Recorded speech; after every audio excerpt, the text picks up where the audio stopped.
every time there's a crisis, I think you have to look back as to when there wasn't a crisis. You can take the homeless crisis right now. And if you look at Orange County, you could probably go back about 6 years and how it started.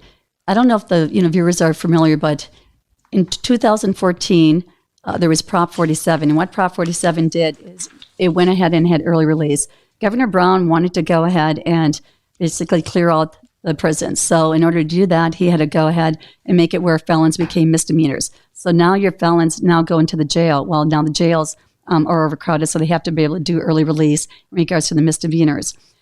How this affected the homeless is, number one, is if you were picked up for doing drugs or, drinking, the good thing is you would go before a judge. They would normally give you 30 days of rehab, so you were off the street. You had an opportunity to get clean, and move forward.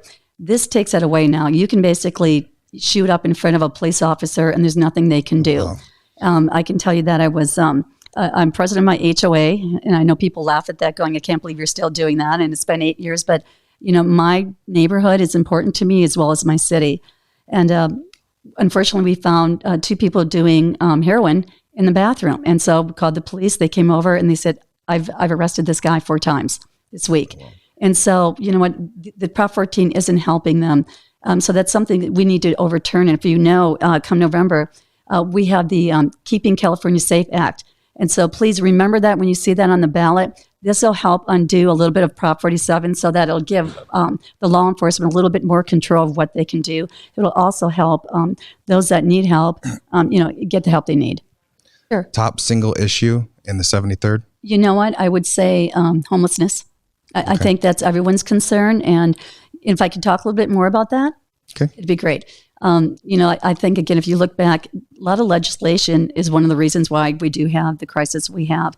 Prop 47, Prop 57, early release, as well as we have to look at the homeless crisis coming back. So I think that we have to break this down into 3 parts. You have your homeless that have addiction. You have your homeless that have mental ill. And then you also have those that are just either in their car or they're, just days away from losing their job. And so we have great nonprofit organizations that are helping. We need to be able to address. We also have to be able to give authority back to the judges to be able to give the mental ill. Because we're going into policy now to ask you about homeless. So as you want to discuss a little more about that. I would. That'd be great. And I'll kind of just jump on there. But first of all, there's a lot of money that's being thrown, whether it's state or federal. And one thing you'll find is nobody is actually auditing where the money's going.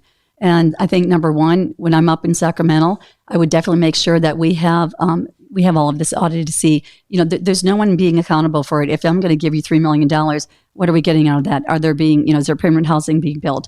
Are there beds? Is there treatment? But no one's auditing that right now. So I think that's really important because the money's there. It just needs to go to the right place. And then again, we need to address those with the mental illness.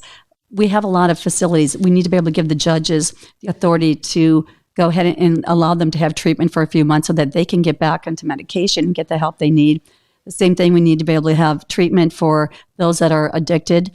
And then we need to help those, which we're doing with the nonprofits, that are just that step away of losing their home. And what do we do about people that refuse services? Because remember a few years ago, they had in Irvine where they had a big protest. Right. They wanted to put 400 people in that camp next to the homes and schools. And they were the ones that just flat out refused services. What do we do in that situation? Well, for me, I think that there are laws in the book, and I don't think we should allow this community to be lawless. So when you give somebody the option and they don't want to take it, then to me, I think they should be actually put in jail.